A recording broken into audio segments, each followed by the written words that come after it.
So you're still listening, and I appreciate that, guys. Unfortunately, it's just me and Darren here tonight. Wade could not make it. He's got some family stuff going on. His daughter's big time barrel racer, and tonight it's a big barrel show. So if you're listening, wish him some luck, and wish us luck for doing this without him. Darren, thanks for coming tonight.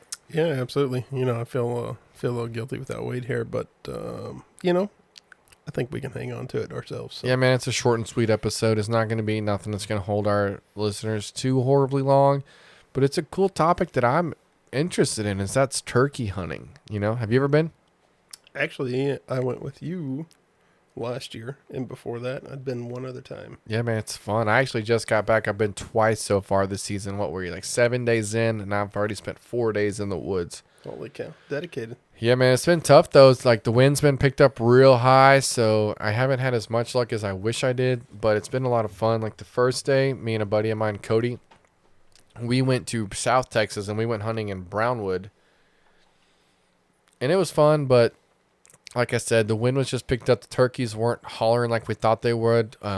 We showed up late one evening, went to hunting, thought we'd put them to roost and never heard anything. Woke up early the next morning, didn't hear anything. Hiked, who knows how many miles. Guess what? Never heard anything. Packed up our campsite. We're leaving camp, and no joke, Cody said, "Man, guess what?" I'm like, "What?" He goes, "What do you think the chances are there's going to be a turkey at the gate as we're leaving?" And I'm like, "Probably pretty high in the way our luck goes." And no crap. We turned the corner, and guess what? Load of turkeys. 3 hens sitting at the front gate. Of course. So I pull the truck over, and I'm like, "There's no way. This is so funny." And Cody goes, and he's just like dying on the inside. I can see his face of defeat. Yeah. He goes, "What do you think the chances are there's a Tom around here somewhere?" I look over my shoulder. Pretty high, dude, because I can see him right over there. So we hunt for 2 days. Don't see any turkeys. We're leaving, and at the gate, there's turkeys. It's just one of the toughest creatures ever to hunt, man. Yeah. Well, you and I hunted last year at, we had a place out kind of west of Dallas, not West Texas, but yeah, kind of west of here. And we spent 2 days chasing turkeys, and they were talking. Just couldn't get them close to us. We were chirping at them. We were calling at them. And, I don't think either of us had any bad calls going on. It's just, they're just hard to hunt. And that's probably the reason I haven't hunted a whole lot of them, to be honest with you. It's a lot of miles, boots on the ground, a lot of unknowns, where do I go? What do I do? But hang on. We're getting too far ahead of ourselves. Sorry. I don't have sheets in front of me, so. Just because Wade's not here doesn't mean we just get to go willy-nilly, okay? There's one thing we got to do, and that's drink this week's whiskey or drink of the week. I think we're going to have to take a pause so I can refill my. No. I got you. This week I brought you one of my favorites. What's that? My number one go-to, and that's Bullet Bourbon. There you go. I prefer the rye, but I got Bullet tonight. It's one of my favorites. You can drink it straight on the rocks, however you want. A little bit of Coke in between. It's delicious, man. Really cheers. I like Bullet for an old-fashioned, so. It's good, man. Well, cheers to Wade and his daughter, and hope they win tonight. Yeah, good luck, guys. Oh, man. Cheers, everybody. So, look. This is a manly topic in the fact that we just want... No. What? Just because Wade's not here doesn't mean we can't have a joke of the week. Dang it. There's so much we got to do now. We're so professional. I'll take Wade's. All right, I'm ready. My 3-year-old tells this joke, and I don't know where he got it from. But it's a great joke. Yeah. What did one snowman say to the other snowman? I don't know. Do you smell carrots? They're so stupid. Oh, it's dumb, but he loves it. And if I haven't heard that joke 600 times in the last 6 months, kid's pretty darn funny, man. He's a little comedian himself. So maybe one day we'll take him turkey hunting. I hope so. And if it does, we'll show him this podcast and hopefully teach him something. Yeah. Because it is manly to know how to hunt, and it's overwhelming. It's a lot. Turkey hunting specifically is a lot. I mean, dove hunting, deer hunting, pig hunting, duck hunting. That's just the options we have here in North Texas. There's so much. And how do you do it? Where do you go? What do you take with you? It's overwhelming. Yeah, there's a lot. So I want to be able to teach you or teach your son, Mac, like, hey, man, This is just the entry level stuff. We're gonna get you kids one day too. Like we may have to go adopt a few, and That's okay. You just be adopted dad. But I don't want to make you a turkey hunting expert today, Darren. I don't want to make the listener, or if Wade tunes in later, a turkey hunting expert. But I want to get him enough to get his feet wet. You know. I mean, you don't know until you get out there and do it, what it takes to do it. Right. Like right. having enough information to be confident enough to walk out into the field is the goal. Right. So, like, the first thing in my head is, as a person who's never turkey hunted before, my first thought is, where do... call. Well, let's work our way there. No, I want to call. We'll get there. First of all, where are you going to go turkey hunting? Me personally, I have some land right. out Monte County, but had I not had that and been able to go to it, I do buy the public land access permit every year. Yep. Whether I use it every year is right. debatable, but it goes to a good cause, so I go ahead and get it. And I'm a big duck hunter, so I use a lot for that. But knowing that I have that gives me, I don't know, a couple million acres at least worth of turkey hunting territory in the state of Texas. So in my head, there's like two very general ways to go turkey hunting, or places to go. Mm-hmm. One is leased land. Correct. We'll just consider that family land also. Yeah. And that's private land. That's places where you either have permission to go from family for free. They say you can hunt on my place, or you pay the rights to lease that land. Yeah. And don't feel bad. Like if you got family, that's what you got to do. If you got family that has some land, maybe you've never hunted before, it's worth it to go ask them. So let's stay on this topic for just a minute. Yeah. And then we'll jump off of it. Yeah, so you want to go turkey hunting and you don't know where to go. Your options are private land. And that's finding some family, asking them if you can go, finding some friends, asking them if you can go with them, or hopping on Facebook Marketplace or Craigslist or classified ads and finding a lease. And that's just paying an annual fee that the owner allows you to hunt on their place. And that's what most of us have to do here in North Texas, or Texas in general, because there's no public land here. We're 92%? It's a lot. It's nothing like the western states. No, it's like 92% privately owned land here. I mean, now, that being said, there is public land options. Yeah, and Texas being as big as it is, there is a lot of public land. It's not all close together. So it is going to cost you money to hunt on private land. Yeah. But say you don't have the money, or you don't want to spend the money on private land, well, you can go to public land. Yeah. And if you download an app, and my favorite, and we're not sponsored, is OnX Hunts. Yep. And it's a cool app that you can download on your phone. It does cost some money, but I can tell you, without a sponsorship suggesting me to tell you this, it's worth every penny. It'll tell you every piece of public land in the entire state, where you can hunt, what's private, what's not. And it just opens up a whole new realm of possibilities. The good thing about OnX is that it's exact. Yeah. So, satellite images of where you are. It's like looking at Google Maps and knowing whose land is who. Right. If you don't have the money and you don't want to do that, Texas Parks and Wildlife does have their own app. Yes. And it does give a vague description. It does a pretty good job. And there are some draw hunts in Texas. Right. You can draw turkey hunts too. Well, that's a whole nother thing. We won't get into that. But for public hunting, it's $50 a year to go buy your public hunting license. You should go do it, right? And that gives you access to, like I said, although it's only less than 10% of public land out there in the state of Texas to hunt, that still adds up to a couple million acres of availability to hunt on. You get an access book when you buy that outlines not just where to hunt, but what species you can hunt, times a year, all that kind of stuff. All that stuff's in the app, in the Texas Parks and Wildlife app. So if you don't want to get on X and you don't want to pay for the subscription, although I suggest you do, the Texas Parks and Wildlife app will give you a pretty good outline. Most gates are defined. Most property is defined. It shouldn't be hard to figure out how to get to what spot. Right. So you're going turkey hunting, and you've asked all your family. They don't have any options. Sorry, don't have any land. So you hop on Facebook. You hop on Craigslist. You hop on the hunting forums, and no one's got any land.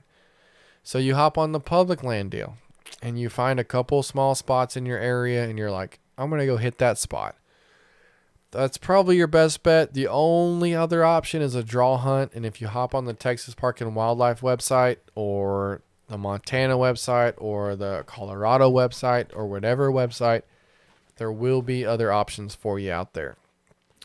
Just don't give up. I mean, I've learned a lot just from watching like my personal like models and like Steve Ranella and just various guys on the Hunting Public or Randy Newberg, and they talk about different options. They all have cool YouTube channels and stuff you can check out, and they'll point you in the right direction. So let's just pretend like your family didn't let you go on their place. You couldn't find a place to go, so you're going to go to public land. You find a 300-acre section here in North Texas, and you're like, that's it. What do I do now? So I've got my place. What do I need? Well, at the bare minimum, you're going to need a 12-gauge shotgun with some turkey shot. As we talked about in one of our previous podcasts, you should own a 12-gauge by now because it is one of the more manlier guns there are. It's one of the most versatile guns, and it's easy to kill a turkey with it. It can be loaded up and down, but more specifically, you can get a 12-gauge and get a turkey shot with it, and it's the one gun you're going to need to go. Now, when it comes to turkeys, the thing about turkeys is that they can see really well, so you're going to need extremely good camouflage clothing. I mean, you don't have to get the most top dollar stuff. I mean, Academy sells affordable stuff for anybody. Just get some camo clothing, stuff that you're comfortable with, that you can afford, and I don't know, just don't skimp too much on it. I mean, at the end of the day, when you're turkey hunting, you're going to be covering a lot of miles, a lot of ground, and I don't want you to be covered in sweat or miserable. I want you to be comfortable. So you've got your 12-gauge shotgun, you've got camo clothing that you feel comfortable with, and you're ready to go. What else do you need? You need a turkey vest. A turkey vest is just like any other vest there is. You put it on. It's a vest. It's got a whole bunch of pockets. And in these pockets, you're going to put a couple of the more things you need. One of them is your decoys. You're going to need some turkey decoys. So the way you hunt turkeys is by calling for them and getting them to gobble at you. So say you're out there, you got your public land access, you're ready to go, you got your camouflage hunting clothes on, you got your 12-gauge shotgun in your pocket, you got your turkey vest on, you're walking out there, you hit some hen calls, turkey gobbles. What are you going to do? Well, if they're real close, you better hurry up and set up. So you're going to go crawl up underneath the tree, throw your turkey call or your decoys out there, and you're going to keep calling and see if they can get close to you. I mean, there's all sorts of different decoy opinions out there in the world. A hen, a strutting tom, just something to get them lured into you. Those two would probably be good deals. I mean, just get some affordable stuff. Yes, there's high dollar stuff of hand painted decoys and stuff, but at the end of the day, a lot of turkeys have been killed for a long time of very basic stuff. So just get what you can afford and get out there. So the one thing I didn't mention that you're going to need is a call. Now there's mouth calls to take some practice. They're not hard. They kind of introduce a gag reflex. Like if you put them in your mouth, they may not feel comfortable. But once you get used to them, like stick with them for a little bit and you'll finally start getting a hang of them. There's hen scratch calls. There's box calls. Just something to make those toms gobble back at you. So you got your 12 gauge, you got your camo clothes on, you got your turkey vest on, you got your calls going. You're out there hitting some scratch calls. You'll hear the gobble in the background. So gobble, gobble, gobble, gobble. You kind of camouflage yourself real good because they can see real well. Set your decoys out, call them in, shoot them with that 12 gauge. Done deal, right? Yep. It's not that hard. I mean, it is pretty hard, but I made it sound real easy. Yeah, you made it sound super easy because my experience has not been right. But that's just the bare basics. So yeah. When it comes to turkey hunting, there's a couple things that I wanted to tell you, Darren, that I don't know, I've learned over the years. I've talked to a lot of people about, like some of my buddies. Like, I'm by no means an expert. That's why I like going with people I don't know, or people that I like surrounding myself with people that are better than me at things that I'm not good at. Only makes you better. Right. So, say we're turkey hunting. In your mind, not being a turkey hunting expert, when do you think the best time of day to turkey hunt is? I would assume first thing in the morning. Like dawn, right? Yeah, so that's a good time. Like being out there right before the sun comes up. That's a good time. Settling down, trying to find a place where I think the birds are going to be. Right. Hopefully I got a So let's back up. area. Let's back up. I know sounds crazy, but instead of starting in the morning, let's start in the evening. Okay. So a turkey's daily cycle is first thing in the morning, they're sleeping, and there's freaking 30-pound animals are sleeping at the tops of trees. It makes no sense how physics works, but they're in the tops of trees. And they know where the hens are from the night before. So the first thing a turkey does is it jumps down out of the tree, and it goes to where the hens are. So the toms are in the tree. Right. But the hens are on the ground? They're in the trees too, but they're in they know where they're bedded at. Gotcha. So the hens jump down, toms jump down, they find the hens, right? And they go to mating, and they start strutting around in the fields. So at the beginning of the day, they're not going to listen to you too much unless you're on, they know where they're going. Mm-hmm. They've got their Google Maps printed out, A to B, that's where they're going. They're going to get the hens, and they're going to go out in the field, they're going to fluff their feathers up, and they're going to strut around for a while. Yep. So they breed the ladies, and their ladies are like, all right, thank you for your good time. Appreciate it. I'm going to go make babies now. So they go make babies. So now you got all these horny toms walking around in the spring, and all the hens are gone. Okay, so what time of day are we talking now? Right. Mid-morning. So they've gotten up. So mid-morning to mid-afternoon you got a bunch of single dudes with no ladies, because all the ladies are having babies. And they're just running around like horny dudes, looking for any love they can get. Mm-hmm. Right? So that's a good time of day. Mm-hmm. So midday comes, mid-afternoon comes, finally they get hungry. So they go eat. Right? So they go eat, and then they find where the hens are from the day before or that day, and they go roost pretty close to them so they know where they're at for the next morning. And it's just a constant cycle. So as a turkey hunter, if you can have the opportunity to scout the area and you know where those toms are roosting, which really isn't that hard. You just go at sunset, right as sunset hits. Not sunset, but 30 minutes after sunset when shooting light's over. No. Those toms will go into the trees and they'll gobble all night long. Or not all night, but for a little bit. No. So you can hit some calls and you can find where they're at. Yeah, so say me and you go out there at 6 o'clock in the evening. We set up camp. About 7:30 we go out and we just hit some calls and we hear them gobbling. There's no sense of chasing them. We know where they're at. They're not going anywhere. So the next morning we know where they're roosting. Let's go set up by their roost. Yeah. And hopefully catch them on their way to their strutting grounds. So we kind of did that unknowingly. Mm-hmm. When we were hunting, it's we ran into toms in the evening, right? That were which is good, calling back at us, but they were so far across a ravine that it was hard to. Just bad luck. Yeah, it was hard to try to. So I went on a turkey hunt last week, or couple days ago actually. Mm-hmm. Same exact situation where we put them to bed, knew where they were. The next morning, so they were in a thick tree line. It's probably 50 yards wide. They're in these thick trees. Mm-hmm. And I assumed, based on the topography and the lay of the land, that they were going to hop out on the west side of the trees and go into this field. Right. So we set up on that side. They gobbled all morning. We were within 50 yards of them. Gobbling, responding to our calls. They hop out of the tree, shut up cold turkey, and go the opposite direction. Yeah. And we just picked wrong. But, yeah. I was listening to, not to advertise for other podcasts, but listening to the Meteor podcast. No, I already told all the listeners about Ranella's one of my favorites. Yeah.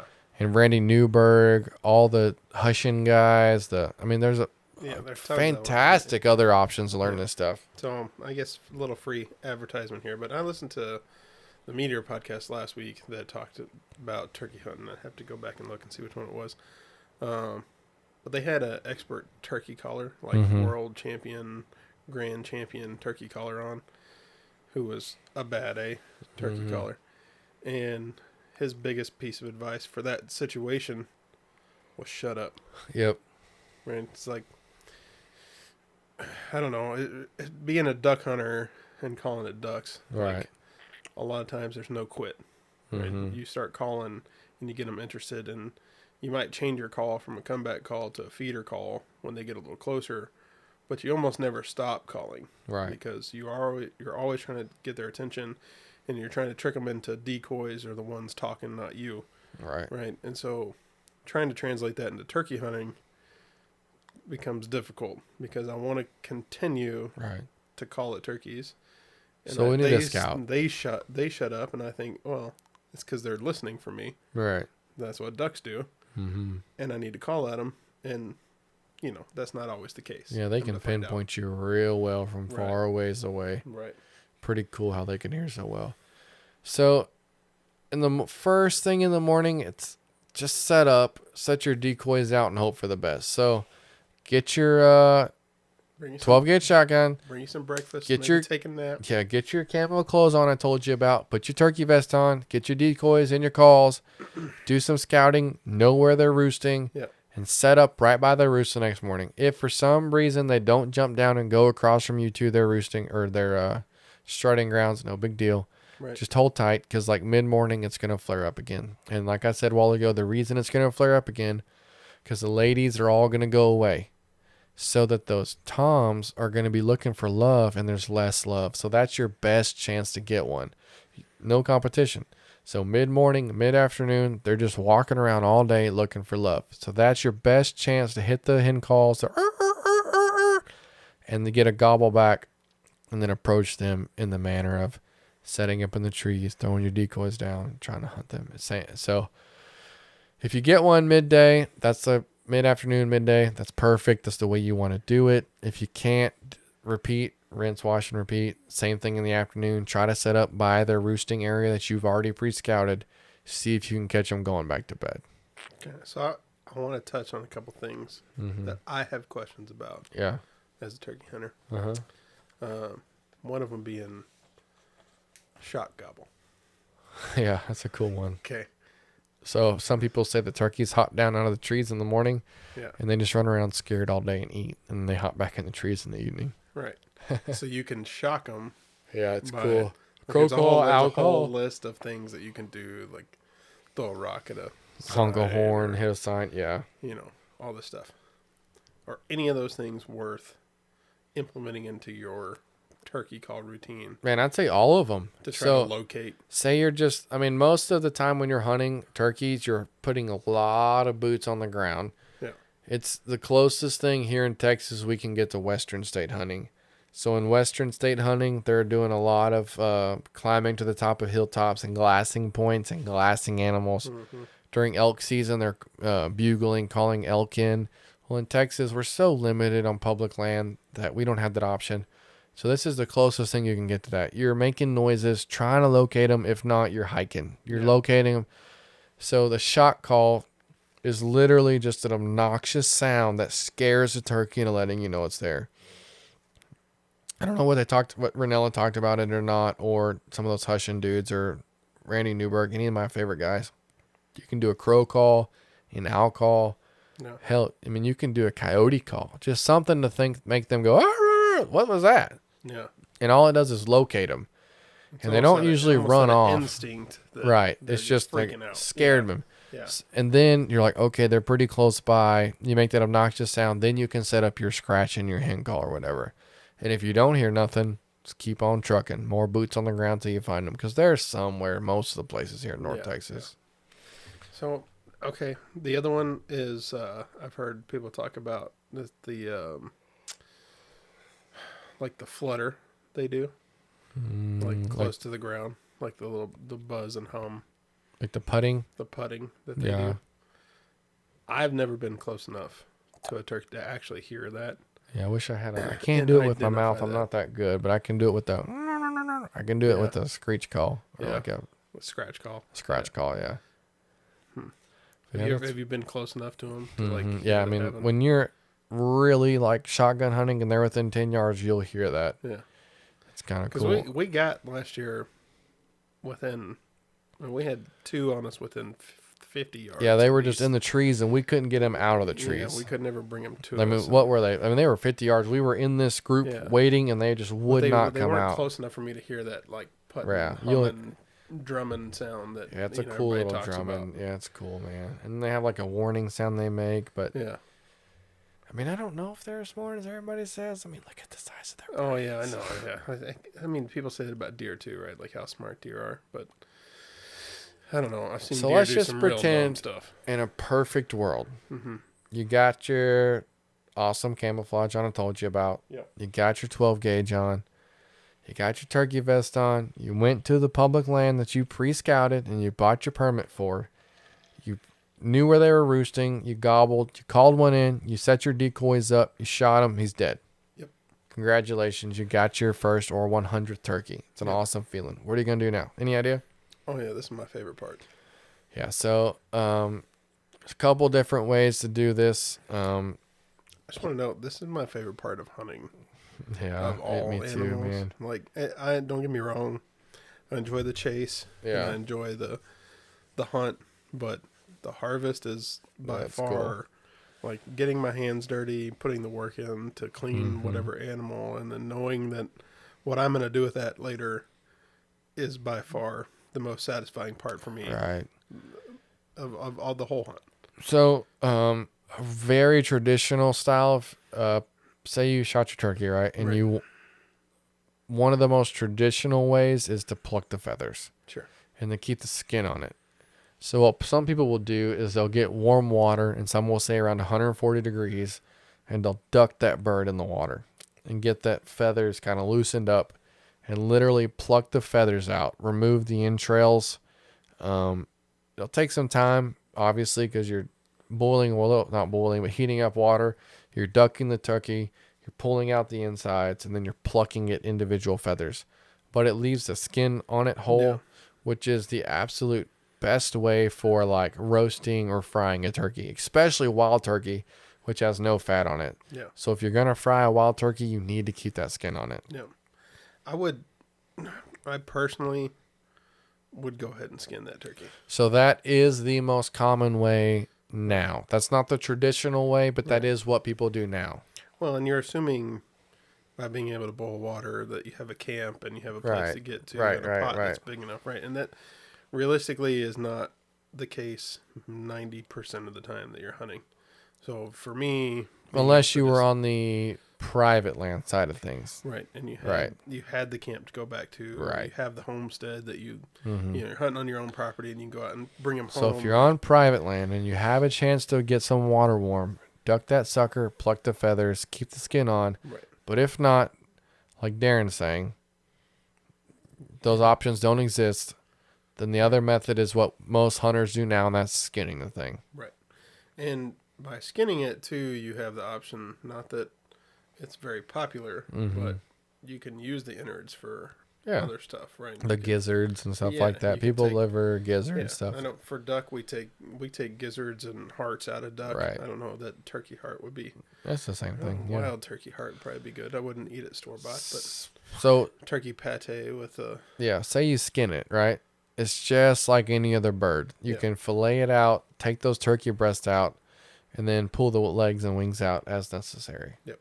So it's you're not going to have a whole turkey, but you can still do a lot of cool things with it, like tenderize that turkey breast and fry it up. A schnitzel, which Darren might or may or not hit on that later today. Oh, yeah. We're going to talk about it. We'll see. So, yeah, so you just cut on one side of the breastbone. Just work that skin back off, pull them breasts out just like a dove or a duck, and take it. Now, just keep in mind, look up the rules, because in some states it is illegal to just breast out a turkey. Right. You have to keep sex. Yeah. So just of some kind to show proof. If you are going to do that, just quarter out. Just kind of just keep on mind where you're at. That's all. Well, but, and if you shoot a tom or a Jake, you can keep the beard. Right, and keep spurs. Otherwise, you need to keep tail feathers, and you need to keep the head. Yeah. On them So speaking of tail feathers, so obviously we want to eat the animal first. Yeah. That's our number one priority. We want the breast, we want the wings, we want the legs. If you're feeling a little bit more crazy, eat the hearts, eat the livers. There's all pretty cool recipes with it. Yeah. But I mean, you want a trophy of this thing, right? Save them for catfish bait. Right. I mean, that's a pretty good idea, actually. I didn't think about that, honestly. Whole circle, man. Mm-hmm. Yeah. So you want a keepsake, right? Yeah. So those tail feathers, those beautiful wings that you see, the fan, as they say. Yeah. You can cut that off and make a really cool keepsake for you at your house, and then along with that beard. So it's really not hard to do, right? I mean, you can take very it to, easy, you very can quick take it snip. to a taxidermist if you want to, and it's something you can do yourself. But you can definitely do it yourself in the garage, Right. even with limited space. It's one of the easiest things to do. You could probably keep it in your kitchen can. Your wife's not going to get too grossed out by it. Yeah, you're not filleting salmon or Right. No, you're not tearing duck apart. you're bass in the kitchen. Yeah, crappie. exactly. Filleting fish in the Yeah, kitchen. so yeah, it's cool to keep that tail fan, keep that long beard. It's cool to tell your friends about it. But yeah, there's so many cool things you can do with it. But I mean, hopefully that's enough to get your feet dirty. Like I said, maybe later on in the podcast we'll go more in depth on certain aspects of it. But we just want to do enough to get your feet dirty. And if you're ready to get deep into it right now, and that's Mm-hmm. not enough information, and you want to know everything about it, then go check out